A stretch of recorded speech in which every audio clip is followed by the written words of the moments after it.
भारतीयों की बहुत सी खासियतों में एक खासियत यह भी है कि भारतीय बड़े भुलक्कड़ होते हैं। भारतीय इस कदर भुलक्कड़ होते हैं कि बहुत से लोग भूल गए कि ऑक्सीजन की कमी से इस देश में मौतें हुई हैं। बाकायदा सदन के अंदर मंत्री जी ने यह बताया कि राज्यों के द्वारा दी गई जानकारी के मुताबिक इस देश में ऑक्सीजन की कमी से कोई मौतें नहीं हुई है। यह सदन के अंदर बताया गया है। तो छत्तीसगढ़ की राजधानी रायपुर में रामकुंड इलाके में भावना तांडी नाम की एक स्कूली छात्रा की मौत हो गई डेंगू से। जी हां, छत्तीसगढ़ में डेंगू के कहर से पिछले 3-4 सालों में कई मौतें हो गई हैं। स्मार्ट सिटी का दावा करता है राजधानी रायपुर और इस शहर में डेंगू से 2 मौतें हो गई हैं और 120 से ज्यादा लोग बीमार हैं।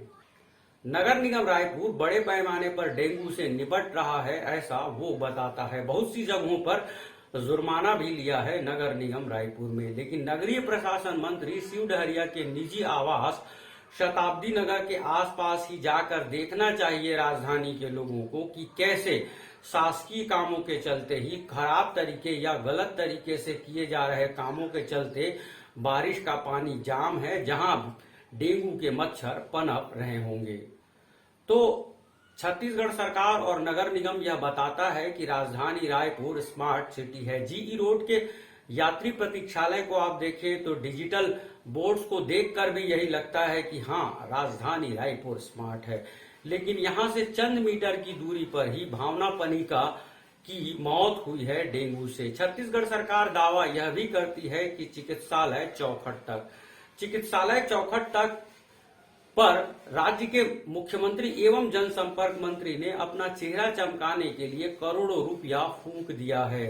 हमने बात की भावना तांडी की माताजी से। उन्होंने यह बताया कि जांच में ही 20,000 रुपये खर्च हो गए। भावना के घर में कुल 3 लोगों को डेंगू हुआ और भावना की मौत हो गई। बाकी 2 लोगों की जान बचाने में वो अस्पताल कामयाब रहा है, जिसे chief medical officer Meera Baghel ने नोटिस दिया है। Chief medical officer Meera Baghel ने थोड़े दिनों पहले नोटिस के सवालों का जवाब देते ही यह बताया था कि बहुत से निजी अस्पताल उनको प्रॉपर रिस्पांस नहीं दे रहे हैं, कोऑपरेट नहीं कर रहे हैं। ये हाल तब है जब chief medical officer Meera Baghel मुख्यमंत्री भूपेश बघेल के दूर के रिश्तेदार हैं। Chief medical officer Meera Baghel जो मुख्यमंत्री भूपेश बघेल के रिश्तेदार हैं या परिचित हैं, उन्हें जब निजी अस्पताल कोऑपरेट नहीं कर रहे हैं, तब समझा जा सकता है कि आखिर किस तरह की दबंगई है निजी अस्पतालों की छत्तीसगढ़ में। हमारे बहुत से दर्शकों ने चीफ मिनिस्टर भूपेश बघेल के आवास में हरेली तिहार मनाया होगा, देखा होगा। हमने भी हरेली तिहार को वीडियो में देखा और अपने तरीके से उस वीडियो को एडिट किया है। हमने जिस वीडियो को एडिट किया, देखते समय हमने यह पाया कि कैसे महिला सुरक्षा कर्मी आम से लगने वाली महिलाओं को जल्दी निपटा रहे थे। तो इसी तरह राज्य के मुख्यमंत्री भूपेश बघेल भी आम लोगों को टरकाते हुए नजर आए।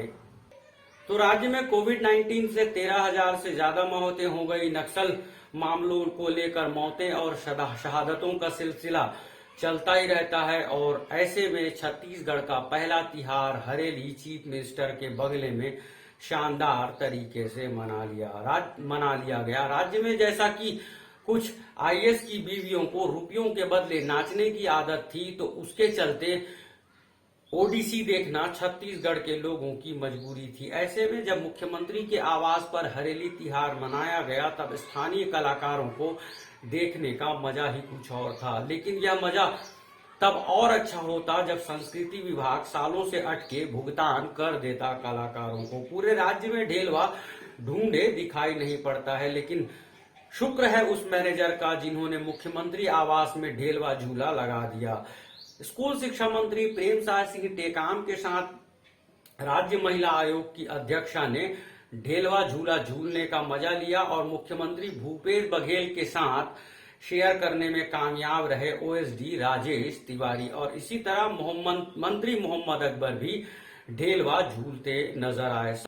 पहनावे में भारी सादगी दिखाई पड़ती है मंत्री मोहम्मद अकबर की। वन अधिकार पट्टा, वनोपजों की खरीदी, ऐसे उपलब्धियों के चलते चीफ मिनिस्टर भूपेश बघेल के खास मंत्री हैं वन मंत्री मोहम्मद अकबर। तो वन मंत्री मोहम्मद अकबर भी ढेलवा झूलते नजर आए। सबसे पहले मास्क उतारा कृषि मंत्री रविंद्र चौबे ने और सबसे आखिरी में ताली बजाई कृषि मंत्री रविंद्र चौबे साहब ने। और इसी तरह से ना जाने किस बात पर अध्यक्ष मोहन मरकाम हंसी लगाते भी कैमरे में कैद हो गए हैं। तो मुख्यमंत्री भूपेश बघेल ने गेड़ी चढ़ी, बाकायदा वो लगभग डांस सा उन्होंने करके दिखा दिया। और राज्य के लिए यह बेहद उपलब्धि की बात है कि राज्य के मुख्यमंत्री भूपेश बघेल सोटा खा लेते हैं, पतंग उड़ा लेते हैं, भौरा चला लेते हैं, आवास में आए बच्चों को वो गोद में उठा लेते हैं। ये उनकी सादगी है और सबसे बड़ी खासियत ये है कि उन्हें गेड़ी चढ़ना आता है। और उनकी ही तर्ज पर राजधानी रायपुर के कलेक्टर सौरभ कुमार ने गेड़ी चढ़ी है। एक एसडीएम साहिबा कांकेर में डांस करते कैमरे में कैद हुई हैं और बाकायदा मुख्यमंत्री भूपेश बघेल ने यह वीडियो शेयर भी किया है। तो क्या आने वाले दिनों में ऐसा होगा कि राज्य में जब मुख्य सचिव को चुनने की जिम्मेदारी आएगी तो क्या वो आईएएस टॉप करेंगे जिन्हें गेड़ी चढ़ना आता है, सोटा खाना आता है और पतंग उड़ाना आता है। हाल ही में सेवानिवृत्त होने के दौरान सीके खेतान साहब ने, वरिष्ठ आईएएस सीके खेतान साहब ने भी यही कहा कि मुख्य सचिव का पद अब प्रशासनिक न होकर राजनीतिक हो गया है।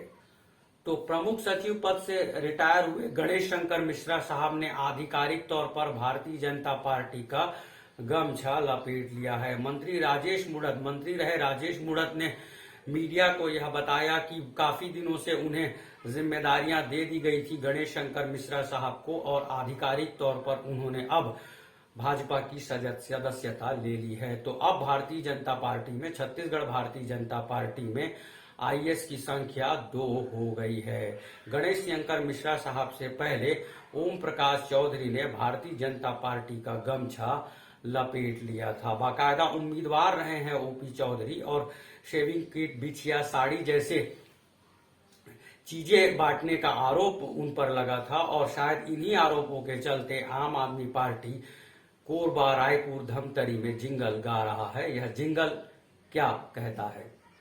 तो भावना तांडी की मौत की खबर भी सिर्फ एक खबर बनकर रह गई है। 13,000 मौतों के बाद छत्तीसगढ़ सरकार को शायद किसी तरह का फर्क नहीं पड़ा था। तो डेंगू से मौतें डॉक्टर रमन सिंह के कार्यकाल में हुआ करती थी और भूपेश सरकार के कार्यकाल में भी डेंगू से मौतें हो गई हैं। और इसी दौरान हरेली मना लिया गया है मुख्यमंत्री के आवास में।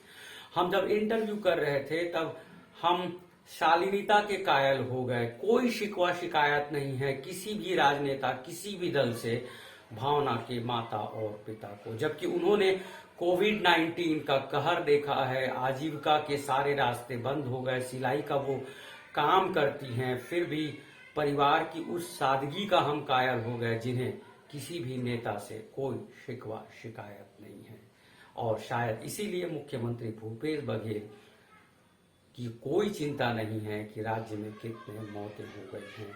जिस घर में मौत हुई उसे जब कोई शिकवा शिकायत नहीं है नेताओं से, तो फिर क्यों हमारे राज्य नेता किसी की मौत पर चिंतित हो, गमी हो? तो न देकर ही गए हैं, बाकी अभी तक कोई वो कुछ मिला नहीं है सहायता। आप देख रहे थे छत्तीसगढ़ सारथी। आप सबका बहुत बहुत शुक्रिया। हमारे वीडियो अच्छे लगते हैं तो लाइक करें, कमेंट करें और प्लीज प्लीज प्लीज हमारे यूट्यूब चैनल छत्तीसगढ़ सारथी को सब्सक्राइब जरूर करें।